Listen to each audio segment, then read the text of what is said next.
రాజ్యసభ ఎన్నికల్లో పోటీ చేయాలా వద్దా అన్న విషయంపై కాంగ్రెస్ కసరత్తు చేస్తోంది.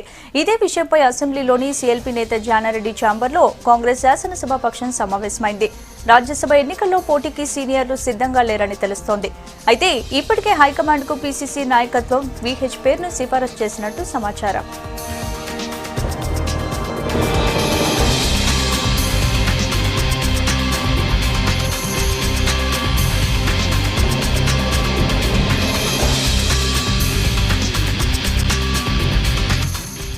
రాజ్యసభ ఎన్నికల్లో పోటీ చేయాలా వద్దా అన్న విషయంపై కాంగ్రెస్ కసరత్తు చేస్తోంది. ఇదే విషయంపై అసెంబ్లీలోని సీఎల్పీ నేత జానారెడ్డి ఛాంబర్లో కాంగ్రెస్ శాసనసభ పక్షం సమావేశమైంది. రాజ్యసభ ఎన్నికల్లో పోటీకి సీనియర్లు సిద్ధంగా లేరని తెలుస్తోంది. అయితే ఇప్పటికే హైకమాండ్కు పీసీసీ నాయకత్వం వీహెచ్ పేరును సిఫారసు చేసినట్టు సమాచారం. ఇదే విషయంపై డీటెయిల్స్ శివాన్ని అడిగి తెలుసుకుందాం. శివ, చెప్పండి, సీఎల్పీ మీట్లో ఎవరెవరు పాల్గొన్నారు, అజెండా ఏంటి? స్పందన అసెంబ్లీ భవన్లోని కాంగ్రెస్ శాసనసభ పక్షం ఆఫీస్లో కాంగ్రెస్కు సంబంధించిన ఎమ్మెల్యేలు, ఎమ్మెల్సీలు, ఎంపీలు సమావేశానికి హాజరయ్యారు. జానారెడ్డి సమావేశంలో ఉన్నారు. ఉత్తమ్ కుమార్ రెడ్డితో పాటు డీకే అరుణ, సంపత్, ఒకరిద్దరు ఎమ్మెల్యేలు అమెరికా టూర్లో ఉన్నందుకు ఈ సమావేశానికి హాజరు కాలేదు.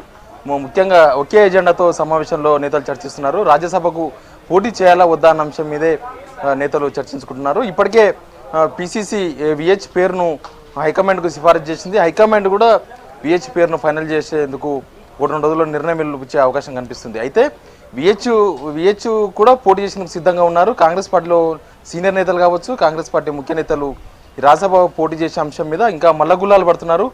కాంగ్రెస్ పార్టీకి సరైన బలం లేదు కాబట్టి పోటీ చేసి మళ్ళీ ఓడిపోయినామన్న అపవాదం ఎందుకు మోయాలి కాబట్టి ఈ రాజ్యసభ ఎన్నికల నుంచి దూరంగా ఉంటేనే బెటర్ అనే ప్రతిపాదనను కాంగ్రెస్ పార్టీకి సంబంధించిన సీనియర్ నేతలు చెప్తున్నారు. మరోపక్క కేసీఆర్ను కలిసి కేసీఆర్ను మద్దతు కోరాలని వీహెచ్ 2-3 రోజుల క్రితం భావించారు. కానీ ఇప్పటికే కేసీఆర్ టీఆర్ఎస్ అభ్యర్థులను ప్రకటించిన నేపథ్యంలో వీహెచ్ కూడా మళ్ళీ టీఆర్ఎస్ నేతలను సంప్రదించిన అభిప్రాయాన్ని మార్చుకున్నారు. ఇక టీఆర్ఎస్ నేతలను టచ్ చేసేది లేదు.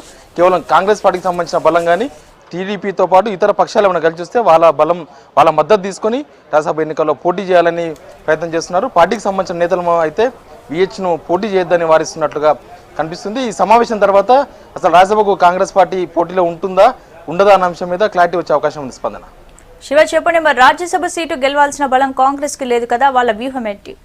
అంటే మొత్తం రాజ్యసభ గెలవాలంటే కనీసం 40 మంది ఎమ్మెల్యేల మద్దతు ఖచ్చితంగా అభ్యర్థికి ఉండాలి. కానీ కాంగ్రెస్ పార్టీకి ప్రస్తుతం 14 మంది ఎమ్మెల్యేల బలం మాత్రమే ఉంది. ఒకవేళ టీడీపీతో పాటు సిపిఐ, సిపిఎం ఈ 3 పార్టీలు కలిసి కాంగ్రెస్ పార్టీకి మద్దతు ఇస్తాయని కాంగ్రెస్ నేతలు భావిస్తున్నారు. ఆ మూడు పార్టీల ఎమ్మెల్యేలు కాంగ్రెస్ అభ్యర్థికి మద్దతు ఇచ్చినా కూడా కేవలం 3-2-2 కేవలం 5 మంది ఎమ్మెల్యేల సంఖ్య మాత్రం పెరిగే అవకాశం ఉంది. మొత్తం 19 మంది ఎమ్మెల్యేల బలం మాత్రమే కాంగ్రెస్ పార్టీ అభ్యర్థికి ఉంటుంది. ఎట్టి పరిస్థితుల్లో కూడా కాంగ్రెస్ పార్టీ అభ్యర్థి గెలిచే అవకాశం లేదు. కేవలం పోటీలో మాత్రమే నిలిచే అవకాశం ఉంటుంది. అయితే కాంగ్రెస్ పార్టీకి సంబంధించిన అభ్యర్థి ఎవరైతే టికెట్ కొడుతున్నారో వి హనుమంతరావు, ఆయన మాత్రం ఈ పోటీలో నిలవడం వల్ల ఎమ్మెల్యేలందరినీ కాంగ్రెస్ పార్టీకి సంబంధించిన ఎమ్మెల్యేలు కానీ టీడీపీకి సంబంధించిన ఎమ్మెల్యేలు ఎవరైతే టీఆర్ఎస్లో చేరారో వాళ్ళందరినీ వాళ్ళ ఆత్మ ప్రబోధానుసారం ఓడేయమని చెప్పే అవకాశం ఉంటుంది. వాళ్ళు కూడా అసంతృప్తితో ఉన్నారు టీఆర్ఎస్ పార్టీలో. వాళ్ళు కాంగ్రెస్ అభ్యర్థికి ఓటు వేసే అవకాశం ఉంటుంది. నేను వాళ్ళందరితో మాట్లాడతాను, వాళ్ళ మద్దతు తీసుకుంటానని వీహెచ్ పార్టీకి సంబంధించిన సీనియర్ నేతలందరినీ ఒప్పించే ప్రయత్నం చేస్తున్నారు. పార్టీకి సంబంధించిన నేతలు అయితే ఎవరు ఈ రాజ్యసభ ఎన్నికల్లో కాంగ్రెస్ పోటీ చేసేందుకు సుముఖంగా లేరు. ఇప్పటికే ఒకరిద్దరు నేతలు ఢిల్లీకి కూడా ఇదే సమాచారాన్ని ఇచ్చారు. రాష్ట్రానికి సంబంధించిన ముఖ్య నేతలకే నిర్ణయాన్ని వదిలేస్తూ హైకమాండ్ కూడా ఇప్పటికే మార్గదర్శకం జారీ చేసింది. ఈ సమావేశంలో నిర్ణయం తీసుకుంటే రాజ్యసభకు పోటీ చేయాలా లేదా అన్న అంశం మీద క్లారిటీ వచ్చే అవకాశం ఉంది. వీహెచ్ అయితే నామినేషన్ వేసిన తర్వాత అన్ని పార్టీలు టీడీపీ, సిపిఐ, సిపిఎం పార్టీలతో పాటు టీఆర్ఎస్ సంబంధించిన నేతలను కూడా కలిసి వాళ్ళని కూడా మద్దతు తీసుకున్నామని చెప్తున్నారు. ఇప్పటికీ ఇంకా టీఆర్ఎస్ పార్టీకి సంబంధించిన ఒకరిద్దరు నేతలు కేకే కావచ్చు, డిఎస్ లాంటి సీనియర్ నేతలతో వి హనుమంతరావు టచ్లో ఉన్నారు. వాళ్ళతో ఇంకా చర్చలు జరుపుతున్నారు. ఎమ్మెల్యేలు కనీసం తెలంగాణలో 2 రాజ్యసభ సీట్లు ఉన్నాయి కాబట్టి ఒకటి టీఆర్ఎస్ తీసుకొని ఒకటి కాంగ్రెస్కి ఇచ్చే విధంగా ఒప్పందం చేయించాలని వాళ్ళిద్దరి మీద ఒత్తిడి పెంచుతున్నారు వి హనుమంతరావు. కానీ ఇప్పుడు ఉన్న పరిస్థితుల్లో టీఆర్ఎస్ ఇప్పటికే అభ్యర్థులను ప్రకటించింది కాబట్టి ఇప్పుడు మళ్ళీ వాళ్ళ నిర్ణయం మార్చుకునే అవకాశం లేదు. మరోపక్క కాంగ్రెస్ అభ్యర్థికి ఓటేసే అవకాశం కూడా లేదు. కేకే రాజ్యసభకు నిలబడినప్పుడు కాంగ్రెస్ పార్టీకి సంబంధించిన ఎమ్మెల్యేలు ఫస్ట్ ప్రియారిటీ ఓటుతో కేకేకు మద్దతు ఇచ్చారు.